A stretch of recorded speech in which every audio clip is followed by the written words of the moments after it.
ऐसे फल तो इससे पहले कभी नहीं मिले।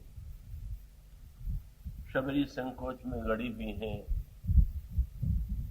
ऋषि मुनियों के समान उन्हें लगता है कि उन्हें भाषा और स्तुति का ज्ञान नहीं है। इसलिए उन्होंने यही कहा कि मैं किन शब्दों में आपकी स्तुति करूं। और तब प्रभु ने एक अनोखा खेल किया। मानो संकेत यह था कि ठीक है, आप मेरी स्तुति नहीं कर सकती हैं, पर मैं तो आपकी स्तुति कर सकता हूं ना। और प्रभु ने ऐसा लगा कि उपदेश दिया। पहली पंक्ति से और अंत में लगा कि स्तुति भी उन्होंने किया। तो इस स्तुति और उपदेश के अंतराल में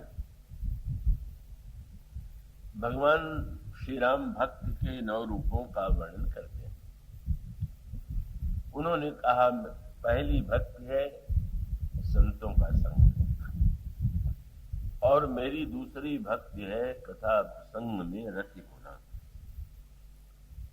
वस्तुतः वैसे तो हमारे समस्त शास्त्रों में, पुराणों में, ग्रंथों में साधनाओं के अनगिनत रूप बताए गए।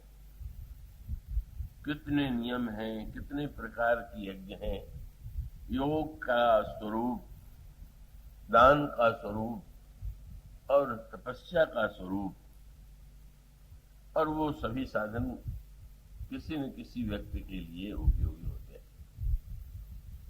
किंतु उन साधनों में जो कथा का साधन है,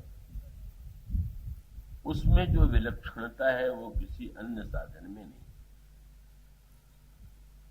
और वह विशेषता यह है कि अन्य साधनों में तो किसी एक साधना को केंद्र बनाया जाता है, उसी की विशेषता को मुख्यता दी जाती है। किंतु कथा की विलक्षणता यह है कि जितनी साधनाएं हैं, आपको जो भी साधना करनी हो, उन समस्त साधनाओं के लिए आपको कथा के माध्यम से का संदेश, संकेत और उपदेश मिल सकता है। यदि आप नाम जप करना चाहते हैं तो नाम जप का रूप क्या है, अगर भगवान के रूप का ध्यान करना चाहते हैं तो ध्यान क्या है, अगर आप योगाभ्यास करना चाहते हैं तो कथा में आपको वह भी मिल जाएगा। अगर आप और किसी प्रकार के साधन करना चाहें तो कथा का यह विलक्षण रूप है कि आप किसी भी प्रकार का साधन क्यों न करना चाहें, उसका कथा के माध्यम से का आपको जितना अधिक मार्गदर्शन प्राप्त होगा और किसी अन्य माध्यम से नहीं। इसीलिए आप यह पाएंगे कि गोस्वामी जी ने प्रारंभ में भगवान राम के कथा के की वंदना अनेकों रूप में की। बड़े कई पंक्तियां हैं और उन पंक्तियों को आपने पढ़ा होगा। उसमें गोस्वामी जी ने एक बड़ा मधुर वाक्य कहा। कई बार लोगों को लगता है कि हमें योग्य सद्गुरु नहीं मिलते, तो गोस्वामी जी ने कहा कि ये जो भगवान राम की कथा है, भगवान राम का चरित्र है, यह भी तो सद्गुरु है। पर गुरु जो हमारे सद्गुरु होते हैं, उनका भी एक संप्रदाय होता है और उस संप्रदाय के अनुकूल वो साधना पद्धति का उपदेश देते हैं। अगर ये भगवान राम का चरित्र सद्गुरु है तो किस मार्ग का सद्गुरु है? और तब आपको पढ़ने को पंक्ति मिलेगी, सद्गुरु ज्ञान विराग योग। ज्ञान मार्ग के अनुयायी के लिए भी ये सद्गुरु है, वैराग्य पथ के पथिक के लिए भी ये सद्गुरु है, योग मार्ग के संदर्भ में जिनकी आकांक्षाएं हैं उनके भी सद्गुरु हैं। और उसके साथ साथ उन्होंने ये कहा कि जैसे जब रोग होता है तो व्यक्ति वैद्य की खोज में जाता है, डॉक्टर की शोध में आज जाता है और उसमें भी अलग अलग जो वैद्य होते हैं या डॉक्टर होते हैं, उनके लिए यह बात प्रसिद्ध होती है कि वे अलग अलग रोगों के और के निराकरण में या मिटाने में अधिक सक्षम। ये वैद्य और डॉक्टर दोनों के विषय में प्रसिद्ध है। उन्होंने कहा यह जो भगवान राम का चरित्र और भगवान राम की कथा है, ये मनुष्य के जीवन के जितने रोग हैं उन सब का निराकरण करने के लिए श्री राम की कथा ही, भगवान राम का चरित्र ही महानतम वैद्य। वह पंक्ति भी आप पढ़ेंगे तो आपको मिलेगी। सद्गुरु ज्ञान विराग जोग के विबुध वैद भव भीम रोग के।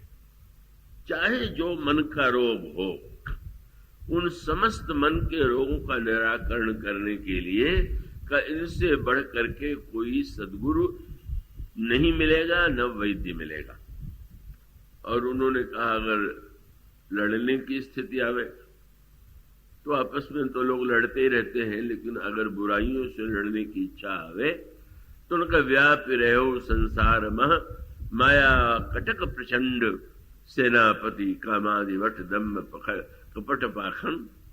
अथवा उन्होंने कहा यह जो भगवान श्री राम का चरित्र क्या है, बोले समस्त दुर्गुणों को जलाकर नष्ट कर देता है। दहन राम गुणग्राम जिमि ईंधन अनल प्रचंड। तो इसका मानो तात्पर्य यह है कि आपके समक्ष भले ही कोई भी समस्या क्यों न हो, आप यदि उसका समाधान पाना चाहते हैं तो आप भगवान के चरित्र, भगवान राम की कथा, भगवान राम के गुणों में ही उसका पूरा समाधान पा सकते हैं।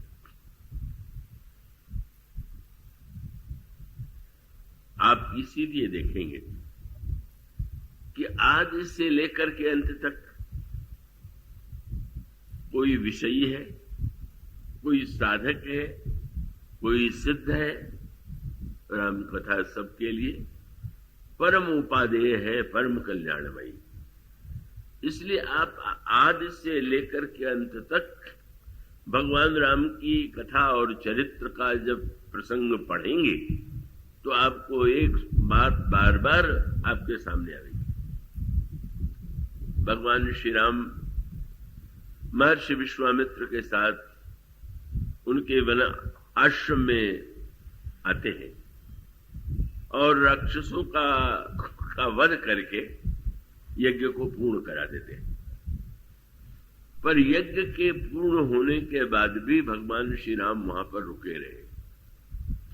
वैसे तो ये ठीक था कि यज्ञ की रक्षा के लिए आए थे और यज्ञ यदि पूर्ण हो गया तो वहां से लौट जाते, पर गोस्वामी जी ने कहा कि नहीं, भगवान श्री राम आश्रम में रुके। आश्रम में रुक करके क्या करते रहे? जिस कार्य के लिए आए वो कार्य पूरा हुआ। गोस्वामी जी कहते हैं कि नहीं, एक कार्य ऐसा था कि जो स्वयं ईश्वर भी कर रहा। विश्वामित्र जी कथा सुनाते हैं, पुराण की कथा सुनाते हैं, शास्त्रों की कथा सुनाते हैं, दर्शन की कथा सुनाते हैं, और उन समस्त कथाओं को क्या गोस्वामी जी ने कहा चाहे गुरु वशिष्ठ के द्वारा वे अयोध्या में रह करके कथा श्रवण करते हो नित्य, वेद पुराण वशिष्ठ बखानहि सुनहि राम यद्यपि सब जानहि, और चाहे विश्वामित्र का आश्रम हो, भगत हेतु बहु कथा पुराना सुने। भगवान श्री राम ने उसको बड़े प्रेम से सुना। कहे विप्र यद्यपि प्रभु जाना, प्रभु जानते हैं, किंतु भगवान श्री राम क्या चरित्र या पुराणों की कथा महर्षि विश्वामित्र उन्हें सुनाते। मानो इसका अभिप्राय यह है कि जब भगवान के लिए भी जिन्हें कोई अपेक्षा नहीं है वे भी कथा श्रवण करके आनंदित होते हैं, तो फिर अन्य लोगों के लिए तो उससे बढ़कर के कोई अन्य साधन हो ही नहीं सकता। और फिर भगवान श्री राम की यात्रा प्रारंभ होती है। जनकपुर से पत्र आया हुआ है, वहां महर्षि विश्वामित्र प्रभु से कहते हैं वहां यज्ञ हो रहा है। वह यज्ञ क्या है, कौन सा है? का धनुष यज्ञ है, वहां तुम्हें चलना। और गोस्वामी जी ने कहा वहां पर भी महर्षि विश्वामित्र जनक नंदिनी सीता का कैसे जन्म हुआ है, महाराज श्री जनक ने जो प्रतिज्ञा की है उसके पीछे उनका क्या संकल्प है, क्या उपदेश है, का वो भगवान राम को सुनाया। और भगवान श्री राम को सुनाने के बाद तम मुनि सादर कहा बुझाई, चरित एक प्रभु देखिए जाई। भगवान महर्षि विश्वामित्र ने जनक जी की चरित्र, जनक की कथा, जनक नंदिनी के प्राकट्य की कथा सुनाई। और फिर उसके पश्चात ये कहा कि हम चाहते हैं कि तुम धनुष यज्ञ में सम्मिलित हो। तो धनुष यज्ञ सुन रघुकुल ना था, हर्ष चले मुनिवर के साथ। मानो जनकपुर जाने की प्रेरणा भी जो प्राप्त होती है वो कथा के माध्यम से ही प्राप्त होती है। महर्षि विश्वामित्र सर्वज्ञ ईश्वर को निश्चित रूप से कथा सुनाते हैं। और उसके पश्चात तो कथाओं की जो परंपरा प्रारंभ होती है वो तो समाप्त होने का नाम ही नहीं लेती। महर्षि विश्वामित्र और प्रभु लक्ष्मण जी और प्रभु महर्षि विश्वामित्र के साथ यात्रा कर रहे। मार्ग में एक आश्रम दिखाई देता है और वो आश्रम जनशून्य है। और वो जनशून्य आश्रम में मनुष्यों की तो बात ही क्या, कोई पशु और पक्षी भी नहीं दिखाई दे रहा है। पशु और पक्षी भी वहां पर नहीं है, उसे प्रभु ने देखा। वैसे अगर देखें तो प्रभु सर्वज्ञ है और सर्वज्ञ होने के नाते वो सब कुछ जानते हैं।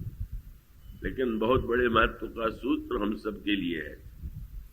जब ये कहा जाता है कि प्रभु समस्त प्राणियों के हृदय में विद्यमान है, जब ईश्वर के विशेषणों की चर्चा करते हुए कहा जाता है कि ईश्वर सर्वज्ञ है, जब यह कहा जाता है कि ईश्वर सर्वशक्तिमान है, तो चाहे जितने बड़े बड़े शब्दों का हम प्रयोग करें, पर अगर व्यक्ति से पूछा जाए कि क्या भगवान की सर्वज्ञता का अनुभव आपको हो रहा है, सर्वशक्तिमत्ता का अनुभव हो रहा है, और इसका उत्तर यह है कि उन शब्दों को हम सुनकर के दोहरा देते हैं पर उसका अनुभव नहीं होता। कई बार लोग कहा करते हैं, रामायण में भी एक पंक्ति कही गई कि प्रभु से कुछ कहने की आवश्यकता नहीं। प्रभु से कहने की इसलिए आवश्यकता नहीं कि प्रभु जानत सब विनय जो जनाए, का सिद्धि होई ही लोक रिझाए। प्रभु तो बिना जनाए ही सब जानते हैं। पर विचित्र वाक्य है, ये वाक्य भी कपट मुनि ने कहा और ये कह दिया कि प्रभु को जनाने की कोई आवश्यकता नहीं है। पर क्या ये सही बात है क्या?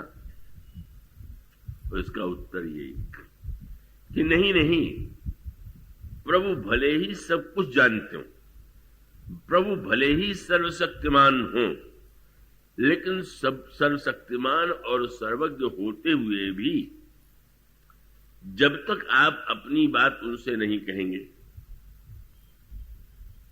आप निश्चित रूप से इसी पद्धति को थोड़ा और अंतरंग में बैठ के देखें। जैसे जब कैसे करना चाहिए, तो शास्त्रीय परंपरा यह है कि उन्होंने कहा कि अगर कोई जिह्वा से जप करे वो भी मंगलमय है, पर अगर वो होठों के माध्यम से उच्चारण न करके केवल होठ हिलें और शब्द का उच्चारण न हो तो वो और श्रेष्ठ है। और होठ भी न हिले, केवल मन के द्वारा हो तो और उत्कृष्ट है। पर मानस की यह साधना पद्धति नहीं। रामचरित मानस में सबसे अधिक महत्व जिह्वा से जप करने का दिया गया। कृपया एकाग्र रह करके ये जो चित्र सी बात लगती है उस पर आप ध्यान दें। गोस्वामी जी चाहे आप विनय पत्रिका को पढ़ें चाहे मानस को पढ़ें, ऐसा लगता है कि उन्होंने जिह्वा के जप को ही सर्वश्रेष्ठ स्थान दे दिया। अब गोस्वामी जी से कहा जा सकता है कि ठीक है, जिह्वा से जप जो है वो तो साधारण व्यक्तियों के लिए है, पर जो योगी होंगे वो तो केवल मन से ही करते होंगे।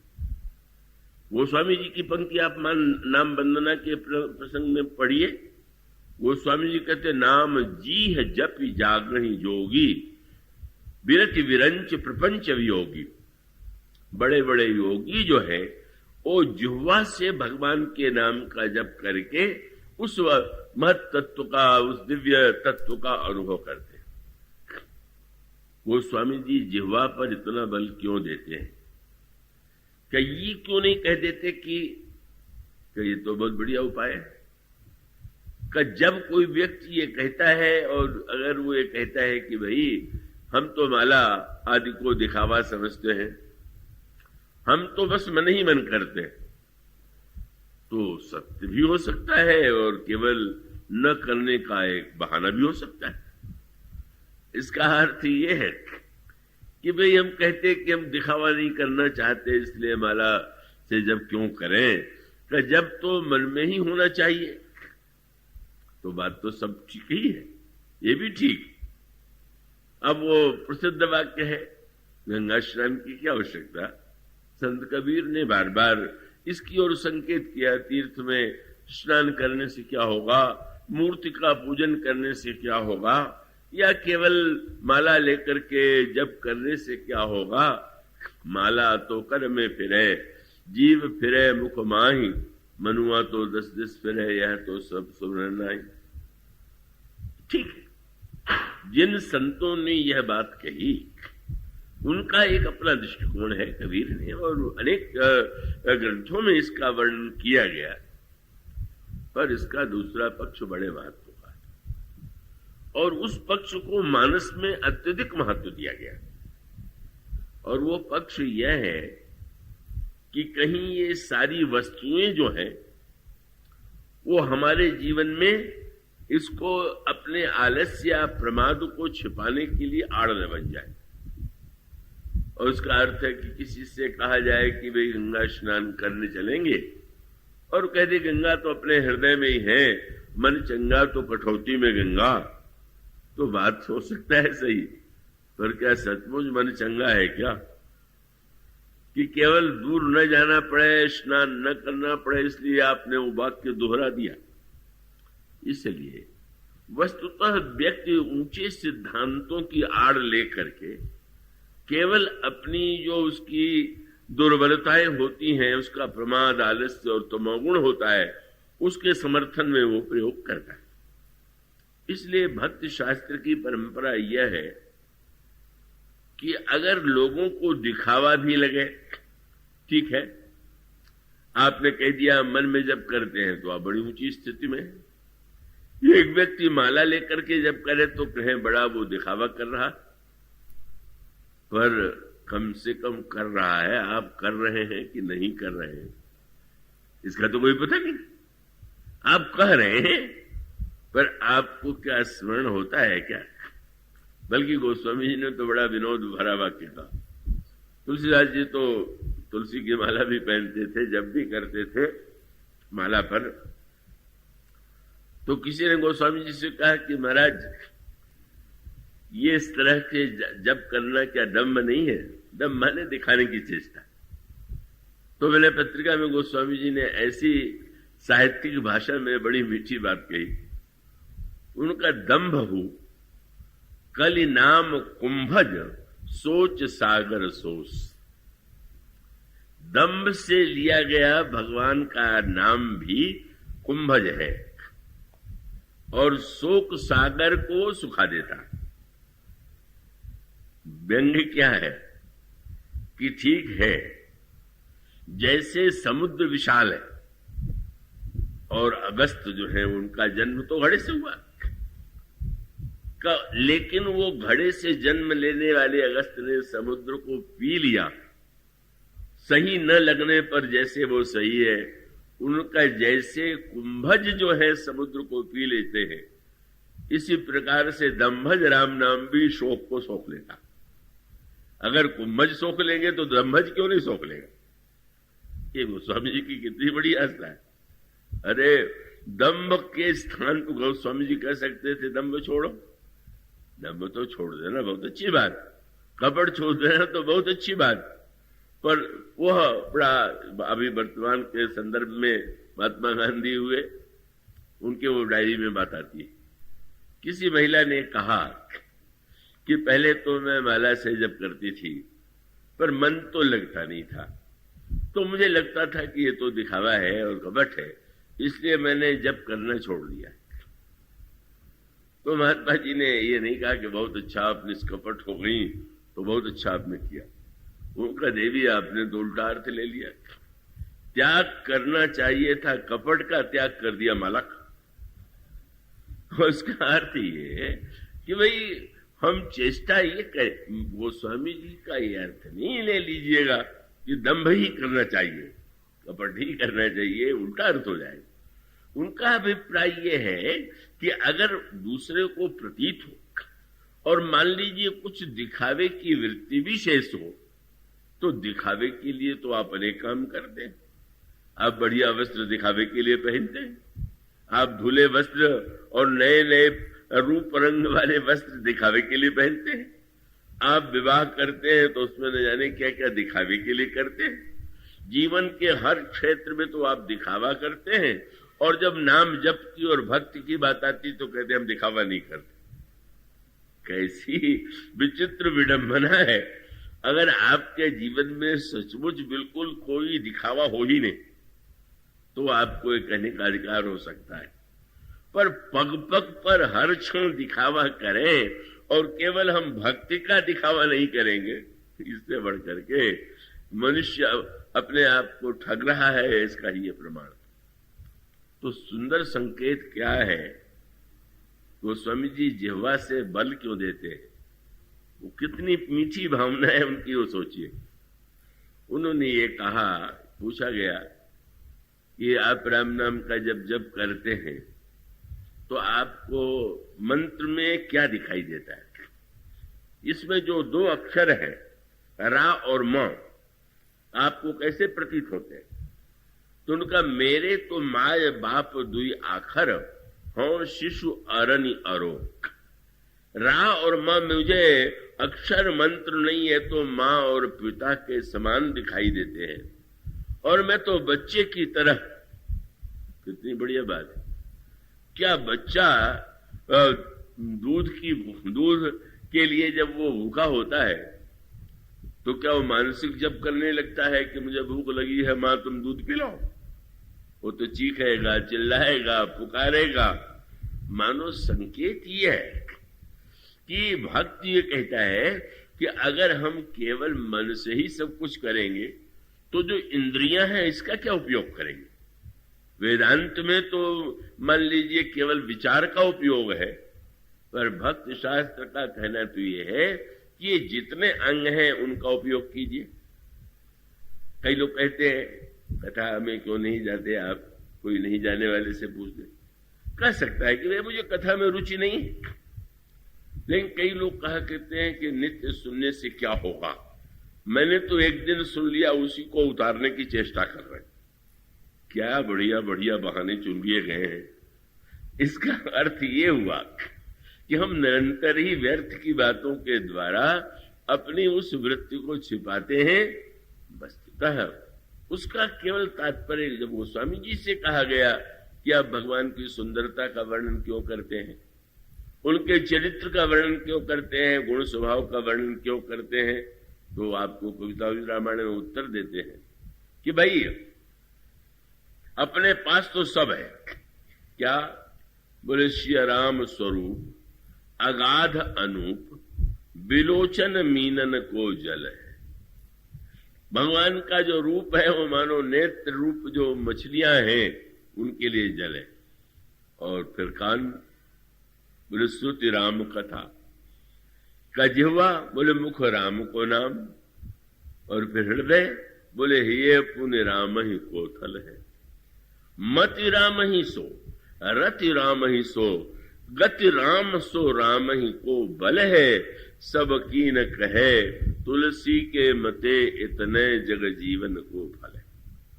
इसलिए भक्ति शास्त्र में बहिरंग आलम्बन को इतना अधिक महत्व दिया गया कि उसका जो रहस्य नहीं जानते, ये मान लेते हैं कि बहिरंग साधन जो है, इंद्रिय का प्रयोग, बहिरंग जिह्वा का प्रयोग, कान का प्रयोग, आप कबीर यदि ये कहें कि भाई अनहद का नाद आप श्रवण कीजिए, वही साधना पद्धति है।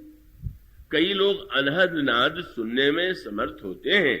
अंतर जीवन में जो एक दिव्य नाद होता है उसका श्रवण भी सुनाई देता है, पर अनहद नाद सब नहीं सुन सकते। अनहद नाद का नाम ले सकते हैं तो ये नाद तो जो भगवत कथा का नाद जो कान से सुना जाता है उसे सुनिए। जो मन से जप करने की बात करने पर हमसे जप छूट जाए, इसके स्थान पर जैसे बच्चा मैंने जिह्वा के द्वारा माँ को प्यार से पुकारता है और माँ दौड़ी आती है, इसी प्रकार से नाम का जप, नाम जिह्वा से भगवान को पुकारना का ये सब बड़े ही महत्व का सिद्धांत। और इसलिए सर्वत्र रामायण में आपको मिलेगा, सर्वज्ञ ईश्वर में, सर्वशक्तिमान ईश्वर में कभी भी वो न तो सर्वज्ञता का प्रयोग करता है न सर्वशक्तिमत्ता का प्रयोग करता है, जब तक आप उसकी सर्वज्ञता के लिए उसको प्रेरित न करें, सर्वशक्तिमत्ता के लिए प्रेरित नहीं करें। वो तो सर्वज्ञ होते हुए इतना अल्पज्ञ बन जाता है कि रावण का सिर काटे जा रहे हैं, नए नए सिर निकलते जा रहे हैं, रावण मर नहीं रहा है, और तो भगवान राम सर्वज्ञ है कि नहीं। गोस्वामी जी ने कहा, मरतन रिपु श्रम भयउ विशेखा, राम विभीषण तन तब देख। मित्र विभीषण, ये तुम्हारा भाई रावण कैसे मरेगा, इसका उपाय बताओ। पार्वती जी ने कहा, बड़ी उल्टी बात हो गई। ईश्वर जो है वो जीव से पूछ रहा है कि रावण कैसे मरेगा। गोस्वामी जी कहते हैं, उमा काल मर, शंकर जी ने कहा, उमा काल मर जाकी इच्छा, सो प्रभु कर जन प्रेम परीक्षा। और यही सूत्र है। अगर ईश्वर की आवश्यकता आपको है, उसके सर्वज्ञता की अभिव्यक्ति आपको चाहिए, उसके सर्वशक्तिमत्ता की आवश्यकता आपको है, तो आप उसको जगाइए। वो तो सोता रहता है। पुराण की भाषा तो बड़ी सांकेतिक है, बोले क्षीर सागर में सोते रहते। अब सोए हुए व्यक्ति को से कोई काम करना हो तो आप पहले उसको तो जगा लेंगे। यह जब ये कहा जाता है कि भगवान को निमंत्रण देने जब अर्जुन और दुर्योधन गए, तो भगवान वहां पर हैं अपने कक्ष में, पर सोए हुए। दुर्योधन पहुंचा तो सोए हुए, और अर्जुन ने जो ही प्रवेश किया, चरणों में बैठ गया, भगवान जग गए। बहुत मधुर भाषा है। दुर्योधन पहुंच गया पर ईश्वर को जगाना नहीं जानता, और अर्जुन में भक्ति भावना थी कि उसके पहुंचते ही भगवान जग गए। इसलिए भक्ति शास्त्र में अंतरंग साधनाओं को महत्व देने के साथ साथ बहिरंग साधनाओं को अत्यधिक महत्व दिया गया। और यह महत्व आपको उस संदर्भ में आप समझते हैं, जो लोग इसकी ऐसी बात करते हैं, क्या श्री भरत से बढ़ करके वे विरागी, त्यागी, ज्ञानी कुछ हैं क्या? कितनी सुंदर बात आती है कि जब भगवान राम श्री भरत को विदा करते हैं, अयोध्या जाकर के आप राज्य चलाइए, तो श्री भरत मान लेते हैं। पर कितना सुंदर सूत्र है, क्या बोले, बिनु आधार मन तो सन शांति। प्रभु आप मुझे कोई आधार तो दीजिए। भरत जी को बहिरंग आधार की आवश्यकता है क्या? अगर बहिरंग आधार जो है निम्न कोटि की बात है, आधार बिना कोई व्यक्ति होता है क्या? आप बैठे हुए हैं तो क्या निराधार बैठे हुए हैं क्या? आप बैठे हुए हैं पृथ्वी पर, आपकी प्रत्येक क्रिया के लिए कोई न कोई आधार चाहिए, और यह निराधार कुछ नहीं होता। और इसलिए भरत जी आग्रह करते हैं, बिनु आधार मन तो शांति। श्री भरत जी को प्रभु ने जब पादुका दिया, अच्छा मान लीजिए बिना पादुका के भरत आ जाते, श्री भरत जी सिंहासन पर बैठ करके मन में यह भाव बनाते रहते कि राज्य प्रभु का है, मैं प्रभु की राज्य का संचालन उनकी आज्ञा से कर रहा हूं, कर सकते थे कि नहीं? पर पादुका के बिना उनको संतोष नहीं हुआ, उसको उन्होंने सिर पर धारण किया। क्या वो कोई दिखावा था क्या? और वहां से लौट करके जब अयोध्या के राज सिंहासन पर प्रभु को की पादुका को उन्होंने पधराया, मानो सूत्र यह है कि ये वस्तुतः ये जो बहिरंग वस्तुएं हैं उसका अर्थ मानो यह तात्पर्य है कि श्री भरत के द्वारा वही फिर बात आती है कि कोई व्यक्ति कहते बड़े हमारे ऊंचे विचार हैं, पर उसको साकार अभिव्यक्ति जब आप देंगे तो आपको उस अभिव्यक्ति के लिए बहिरंग की अपेक्षा ही होगी। और इसलिए श्री भरत सिंहासन प्रभु पादुका सिंहासन प्रभु पादुका पर श्री भरत जी ने उस पर पादुका को सिंहासन प्रभु पादुका बैठारे निरुपाधि। और बैठाने के बाद नित पूजहि प्रभु पावनी प्रीति न हृदय समात मांग मांग आय सुकरत राजकाज बहुभान।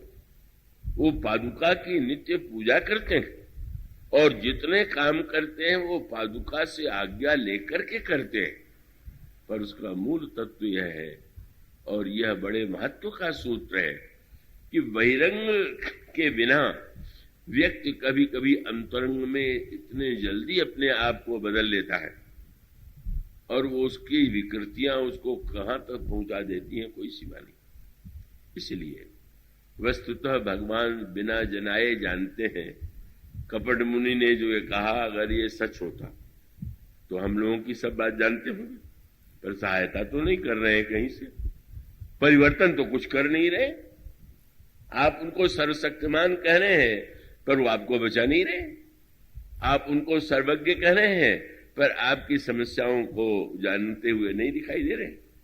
इसलिए आवश्यकता है कि वस्तुतः हम जब ये शब्द कहा जाता है ना कि मन वचन कर्म विकार तजि तव चरण हम अनुराग ही। ब्रह्मा जब भगवान की स्तुति करते हैं तो क्या ब्रह्मा नहीं जानते थे कि भगवान जनाए बिना सब जानते?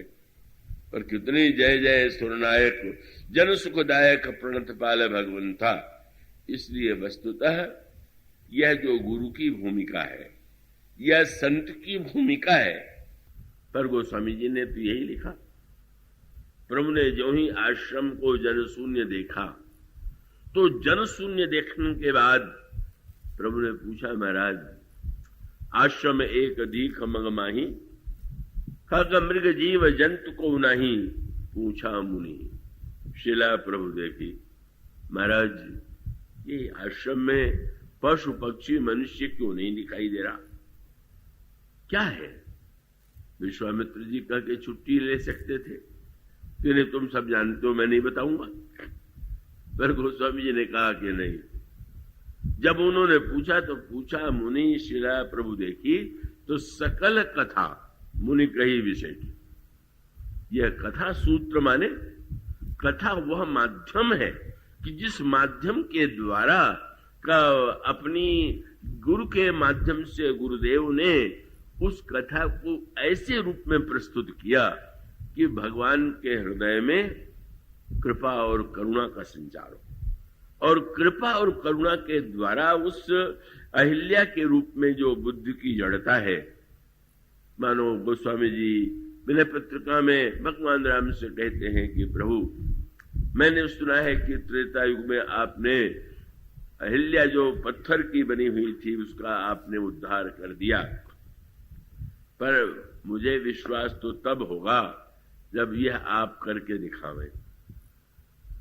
कहाँ है अहिल्या? उन्होंने कहा महाराज हमारे पास जो अहिल्या है वो तो सबसे का वो अहिल्या तो एक भूल के कारण पत्थर बन गई, पर हमारी अहिल्या जो है नित्य नित्य वही भूल करती है। कौन है अहिल्या? मैंने पत्रिका में कहते हैं सहस शिला होते जड़मति भई, बुद्धि हमारी जड़ हो गई है।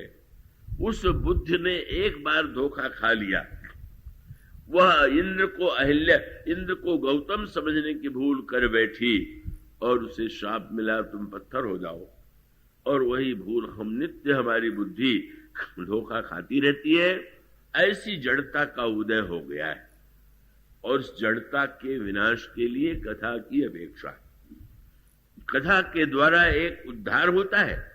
अगर व्यक्ति अपनी बुद्धि की जड़ता को चैतन्य करना चाहे तो मानो सूत्र यही है कि प्रभु अगर आप इस अहिल्या को, हमारी बुद्धि की जड़ता को दूर कर दें तो मुझे विश्वास हो जाएगा कि त्रेता युग में आपने अहिल्या का उद्धार किया।